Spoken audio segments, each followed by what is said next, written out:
मराठीचा बोलो कौतुके, पोऱ्यामृताची पैजा जिंके.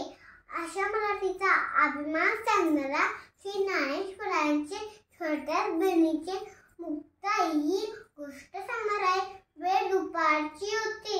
ज्ञानेश्वर महाराज मधुकरीसाठी निघाले होते. रुईत थोडेसे पीठ होते, पण 4 भावांना पुरेसे नव्हते. म्हणून ते घरापाशी आले आणि म्हणाले, ओ भिक्षाम देही, ओ भिक्षाम देही.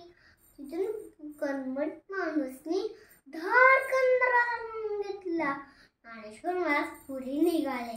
तितक्यात तो कर्मठ माणूसनी दार उघडला आणि म्हणाला, ए पोरा, इकडे इकडे इकडे.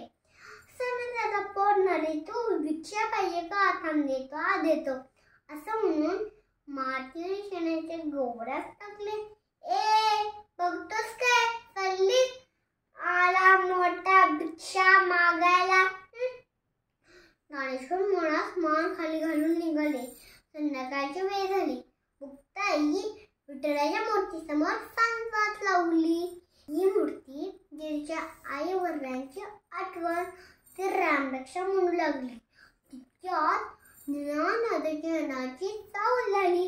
तिने पटकन रामरक्षा आटोपली आणि पाने वरवायला सुरुवात केली. निवृत्ती आणि सोपानदेव येऊन बसले. हे काय, ज्ञानाचं कुठे?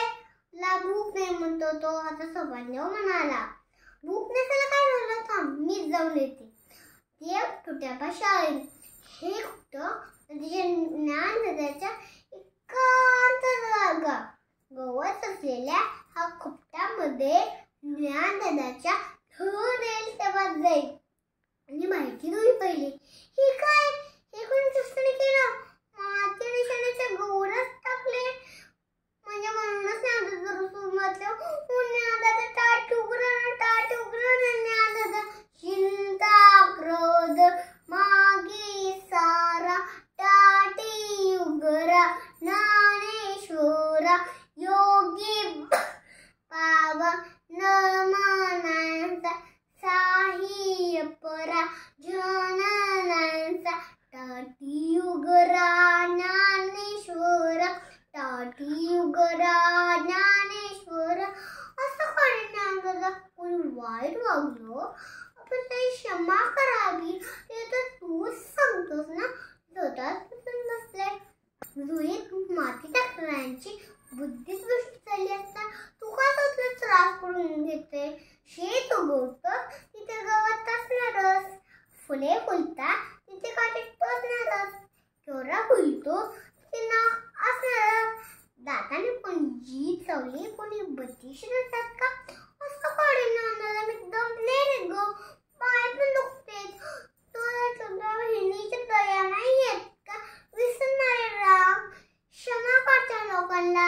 या प्रेम करणाऱ्या लोकांसाठी दार उघड. तुझं विश्व कल्याणासाठी दार उघड. ते समर्थ दाखवण्यासाठी दार उघड. उघडणारे दार. ज्ञानेश्वर महाराज खडबडून जागी झाले.